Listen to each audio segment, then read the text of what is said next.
민수기 25장 1절서부터 13절까지의 말씀을 읽고 말씀을 나누도록 하겠습니다. 이스라엘이 시딤에 머물러 있더니 그 백성이 모압 여자들과 음행하기를 시작하니라. 그 여자들이 자기 신들에게 제사할 때에 이스라엘 백성을 청하매 백성이 먹고 그들의 신들에게 절함으로 이스라엘이 바알 부올에게 가담한지라. 여호와께서 이스라엘에게 진노하시니라. 여호와께서 모세에게 이르시되 백성의 수령들을 잡아 태양을 향하여 여호와 앞에 목매어 달라. 그리하면 여호와의 진노가 이스라엘에게서 떠나리라. 모세가 이스라엘 재판관들에게 이르되 너희는 각각 바알 부올에게 가담한 사람들을 죽이라 하니라.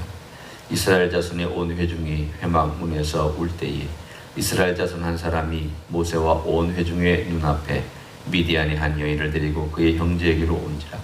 제사장 아론의 손자 엘르아살의 아들 비느하스가 보고 회중 가운데서 일어나 손에 창을 들고 그 이스라엘 남자를 따라 그의 막사에 들어가 이스라엘 남자와 그 여인의 배를 꿰뚫어서 두 사람을 죽이니 연병이 이스라엘 자손에게서 그쳤더라. 그 연병으로 죽은 자가 24,000명이었더라. 여호와께서 모세에게 말씀하 이르시되 제사장 아론의 손자 엘르아살의 아들 비느하스가 내 질투심으로 질투하여 이스라엘 자손 중에서 내 노를 돌이켜서 내 질투심으로 그들을 소멸하지 않게 하였도다. 그러므로 말하라. 내가 그에게 내 평화의 언약을 주리니 그와 그의 후손에게 영원한 제사장 직분의 언약이라. 그가 그의 하나님을 위하여 질투하여 이스라엘 자손을 속죄하였음이니라. 아멘. 오늘 25장의 사건은 한편으로는 이해가 되는 것과 또 한편으로는 이해가 잘 되지 않는 내용들이 섞여 있습니다. 이 사건이 어떻게 해서 일어난 것일까 아마 궁금해하실 겁니다. 이스라엘이 시딤에 머물러 있는다고 어떻게 모압과 미디안의 사람들과 이런 우상 숭배의 축제에 참여하게 되었는가? 이 이야기의 그 배후에 있는 상황을 우리가 조금 더 성경 31장과 연결해서 우리가 더 얘기를 하자면 이렇게 진행합니다. 이 발람이 그 땅을 떠나기 전에 모압과 이 미디안 사람들의 나름의 어떤 도와달라. 우리가 지금 이런 위험한 상황에 있으니 이스라엘을 약하게 시킬 수 있는 방법이 뭐겠느냐? 아마도 지혜를, 당신의 조언을 구하면서 은금을 많이 주었을 것입니다. 그러자 발람이 꾀를 내서 한 이야기가 오늘 25장에 나온 사건입니다. 그래서 성경학자들은 25장의 사건은 발람의 꾀라고 얘기를 합니다. 발람의 꾀라는 건 다른 것이 아니라 이스라엘은 어떻게든지 저주가 안 된다. 하나님께서 저주하는 것을 막고 계시기 때문이다. 따라서 그들을 약하게 시키고 그들을 멸망시킬 수 있는 방법이 있다면 그 안을 타락시키는 것이다. 그래서 그들을 타락시킬 수 있는 방법이 무엇일까? 너희들과 통혼해라. 그리고 종교 축제 때 그들을 초청해서 그 종교 축제에 참여하게 하라. 남자들로 하여금 너희들의 여인과 관계를 맺게 하고 그래서 그들의 영적인 것을 타락시켜서 그들이 하나님의 진노를 받든 영적인 타락으로 인해서 스스로 진멸을 하든 그렇게 하면 된다라고 그렇게 조언한 결과 일어난 사건입니다. 31장에 보면 나중에 하나님께서 미디안을 쳐서 그들을 죽이라. 그때 미디안의 5명의 왕이 이스라엘의 군대에 의해서 죽습니다. 그때 함께 죽임을 당한 사람이 발람입니다. 오늘 25장의 사건은 바로 그러한 배후에서 나온 이야기입니다. 그러나 이 배후에 나온 이 이야기를 가만히 보면 여기에 주동자들이 있는 것을 우리는 알 수 있습니다. 그러니까 이 주동자들의 내용들을 보면 이 사람들이 이스라엘의 수령들이었구나. 일반 사람이 가담한 것은 말할 것도 없거니와 얼마나 많은 수령들이 참여했는지는 우리가 잘 알 수가 없습니다. 이야기는 짧게 하고 지나가기 때문입니다. 다만 수령들 중에 오늘 본문에 한 인물이 등장을 하는데 그 사람의 인물은 시므온 지파의 한 두령이라고 되어 있는 이 사람이 나중에 이제 시므온 지파 이야기가 나옵니다. 시므온이라는 사람이 미디안의 여인을 데리고 그 사람도 수령의 딸이 미디안 수령의 딸을 데리고 그 이름이 고스비라는 여인입니다. 왜 이방 여인의 이름이 나왔을까? 그 이름이 특이하기 때문입니다. 그 이름의 뜻은 속이는 자라는 뜻입니다. 오늘 사무디 이야기는 스토리예요. 스토리지만 이 스토리를 통해서 우리들에게 전해주고자 하는 것은 너희가 하나님의 백성이라 할지라도 하나님이 너희를 막아주고 하나님이 너희에게 있는 저주를 복으로 바꿔준다 할지라도 너희가 타락하면, 너희가 스스로 타락하면 너는 재판과 심판과 혹은 어떤 저주와 혹은 타락과 혹은 잘못된 것을 너희 스스로 불러올 것이다. 오늘 그래서 이 속이는 자가 스며들어와 있는 것을 얘기를 합니다. deceiver, 속이는 자가 스며들어옵니다. 이 속이는 자의 특징은 사탄의 특징입니다. 사탄은 처음부터 속였다라고 되어 있습니다. 하와를 속이고 아담을 속였습니다. deceiver입니다. 속이는 자입니다. 진리가 아닌 것을 진리인 척, 하나님의 말씀을 덧붙이거나 빼서 자기의 말로 바꿔서 얘기를 합니다. 성경의 한 구절을 쓱 뽑아다가 앞뒤 전후 문맥 빼고 그거를 딱 전달합니다. 사탄은 교묘한 속이는 자입니다. 우리 양심을 슬쩍 미화시키기도 하고, 그래서 속게 만들기도 하고, 변명하고 정당화하게 만드는 속임의 대명사, 속임의 대왕이 바로 사탄입니다. 오늘 이 사건은 바로 그 속임에 대한 것을 이스라엘 민족에게 가르쳐 주시기 위한 이야기입니다. 그들이 한 시대의 이 실패를 경험하면서 너희들이 그 다음 시대나 혹은 후대에 얼마나 속임수가 너희 속에 들어와서 내가 아무리 너희를 보호한다 할지라도 너희들이 속기 시작하면 너희는 타락하고 멸망한다. 그것을 하나님이 경고해 주시는 내용입니다. 그 속임의 결과, 그 사탄이 사용하는 바로 디시버라고 하는 이 여인 고스비의 이름이 바로 그것을 우리들에게 명확하게 전달해 주고 있는 내용입니다. 유혹당합니다. 그리고 이 일로 인해서 사람들이 연병에 죽습니다. 여기서 연병이라고 하는 것은 전염병을 의미합니다. 하나님께서 하나님의 심판의 일종으로 쓰시는 방법 중에 하나가 전염병입니다.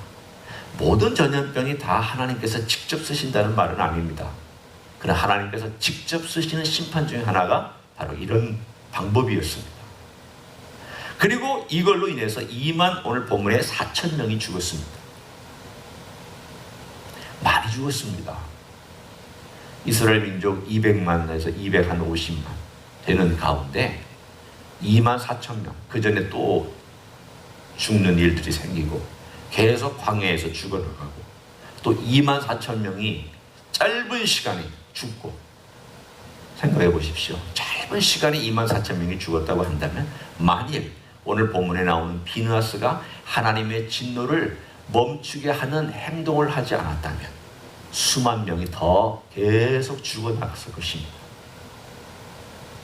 우리는 이 사건을 보면서 왜 하나님께서는 이런 방법을 취하셨을까라고 의문할 수도 있습니다. 그러나 이 시대가 첫째는 구약이라는 것과 둘째는 아직 연약한 나라가 하나님의 거룩함을 세워나가고 하나님의 거룩함을 배워나가는 과정 가운데 죄가 스며들어왔을 때 나라 전체를 무너뜨릴 수 있다는 것과 세 번째는 그들에게 하나님께서 무엇이 하나님께 순종하는 것이며 무엇이 하나님께 불순종하는 것인지에 대한 것을 가르쳐 주시고, 네 번째, 이때의 이 나라는 신정정치라는 것을 우리는 알 필요가 있습니다. 지금은 신정정치하는 나라는 없습니다. 그러나 하나님이 직접 다스리는 나라에 하나님이 왕이시기 때문에 하나님께서 그 나라를 다스릴 때에 모든 사형 집행하는 것과 혹은 모든 일들에 관하여서 하나님의 직접 명령하시고 직접 전달하셨습니다. 오늘 이 시대는 우리하고는 사뭇 다릅니다. 그러나 한 가지 분명한 것을 가르쳐주고 있습니다. 이미 얘기한 너희들에게 속이는 죄가 슬며시 들어와서 너희를 멸망시키려고 할 것이다 라는 것과, 두 번째, 이 속이는 죄에 대하여 그리고 모든 죄에 대하여 대가를 지불하며 속죄해야 된다는 것을 가르쳐주고 있습니다. 오늘 그 메시지가 13절 맨 마지막에 나오는 메시지입니다. 한번 보십시오. 그와 그의 후손에게 영원한 제사장 직분의 언약이라 그가 그의 하나님을 위하여 질투하여 이스라엘 자손을, 그 다음 나온 말씀이 속죄하였음이니라. 속죄하였음이니라. 그러면 뭘 가지고 속죄를 했다는 뜻일까요? 이 속죄했다는 것은 그 두 사람을 좀 잔인하지만 참으로 죽였다라는, 바로 그 두 사람을 향한 하나님의 진노를 비느하스가 열심을 가지고 와서 처단한 것에 대한 그것을 속죄했다라고 표현하고 있습니다. 그러니까 여기는 속죄 의미가 조금 우리가 생각하는 의미하고 다를 것입니다. 그러나 속죄란 다른 것이 아닙니다. 누군가 죽는 것입니다. 제사제도에서는 양이 죽는 걸 속죄라고 합니다. 그런데 여기에서는 죄인들 중에서 수령급의 두 사람을 죽임으로 이스라엘 전체를 살리는 속죄가 되었습니다. 오늘 여기에서 계속 우리들에게 전해주고 있는 것은 죄에 대한 것은 속죄 없이는 안 된다는 것입니다. 하나님의 진노에 대한 것은 하나님의 진노를 멈출 수 있는 속죄의 일이 없이는 하나님의 진노가 멈추지 않는다는 것을 우리들에게 전달해주고 있는 내용이기도 합니다. 속임수로 시작해서 속죄로 끝납니다. 이 속임수로 시작된 죄가 결국은 속죄로 끝나야 우리에게는 소망이 있습니다. 그렇지 아니하면 오늘 본문에 있는 것처럼 이 백성은 멸망당하도록 되어 있고 인류는 멸망당하도록 되어 있습니다. 이 속죄 사건을 오늘 계속해서 어떤 율법이나 혹은 제사제도나 혹은 사건이나 이런 모든 이야기들 속에서 숨어있는 하나님의 코드가 있습니다. 그 코드는 내가 너희들의 죄에 대하여 갖고 있는 나의 심판과 내가 죄를 싫어함과 그리고 내 거룩이 죄와 함께 갈 수 없다는 것을 너희들이 알아야 한다. 우리는 알아야 합니다. 이 비느하스가 칭찬받았던 이유가 무엇입니까? 하나님의 열심을 가지고, 그 거룩한 열심을 가지고 그 하나님을 대신해서 자행한 심판을 자행했지만 하나님 걸 칭찬해 주셨습니다. 그렇습니다. 우리가 하나님을 알기 시작하면서 그 하나님을 아는 것을 내가 어떻게 아느냐라고 하는 하나의 표지석이 있습니다. 그것은 죄에 대한 나의 태도입니다. 하나님을 알기 시작하고 우리가 예수 그리스도를 내 개인의 구주로 영접하고 예수님을 내 마음의 구주로 영접하면 죄가 부끄러워집니다. 처음에 죄가 부끄러워지고 수치스럽습니다. 양심이 살기 때문입니다. 그 다음에는 죄를 멀리합니다. 왜냐하면 죄를 짓는 것은 주님이 기뻐하시지 않는 거라는 걸 알기 때문입니다. 주님과 죄는 반대입니다. 주님은 죄를 위하여 죽으셨지만 죄는 싫어하십니다. 죄는 미워하십니다. 그러니까 주님의 마음이 내게 있다는 것은 내가 죄를 미워한다는 뜻입니다. 더 나아가서 이 죄에 대하여서 내가 오늘 비느하스가 있는 것처럼 하나님의 열심을 가지고 죄를 행합니다. 더 이상 그 죄를 보고 있을 수가 없는 그 열심이 때로는 사회를 향하여 때로는 주변에 있는 사람들을 향하여 내가 심판을 자행한다는 뜻이 아니라 그 죄가 얼마나 악질이며 안 좋은 것인가에 대하여 슬퍼하고 아파하고 괴로워하고 그래서 기도하고 그래서 그것 때문에 울고 그것 때문에 나름 마음에 분노가 생기며 공의로운 분노가 생기는 이러한 일들을 오늘 본문에 하나님의 그 진노를 대신하고 있는 비느하스를 통하여 알려주고 계십니다. 오늘 바로 이 모든 과정을 통한 이 속죄를 가르쳐 주실 때에 이 속죄에 대한 궁극적인 이야기는 예수 그리스도에게서 모든 것이 다 완성됩니다. 인간이 죽어서 속죄를 이루든 양이 죽어서 속죄를 이루든 어떤 방법으로 속죄를 하든 결국은 인간이 가져오는 이 속죄의 개념은 계속 우리의 삶 속에서 남아 있습니다. 이스라엘 민족의 역사에도 남아 있고 중국의 역사 속에서도 남아 있고 한국의 역사 속에서도 이 속죄라는 개념이 남아 있고 모든 민족 가운데 속죄가 있습니다. 그들의 대상이 잘못되어 있는지는 몰라도 그 개념만큼은 애매하고 어떨 때는 타락된 개념이라 할지라도 남아 있습니다. 그럼 이 순수한 속죄가 누구에게서 이루어졌느냐? 바로 하나님의 아들 예수 그리스도에게서 대가를 지불해야 된다고 해요. 그렇지 않으면 하나님의 진노는 멈추지 않습니다. 하나님의 진노를 막아서고 그것이 우리 인생 가운데 오지 않도록 해주는 속죄는 예수 그리스도의 속죄가 완전하며 유일하며 그리고 이 모든 것을 다 빨아들이고 우리로 하여금 죄인이 아닌 상태로 살아갈 수 있게끔 만들어주시는 유일한 하나님의 길, 유일한 하나님의 방법입니다. 이런 것들은 잠깐 있었지만 우리에게는 영원한 속죄가 있습니다. 오늘 25장은 타락한 이야기지만 이 가운데는 많은 것들이 숨어 있습니다. 사탄은 속이는구나. 하나님 진노 가운데 이들을 심판하시는구나.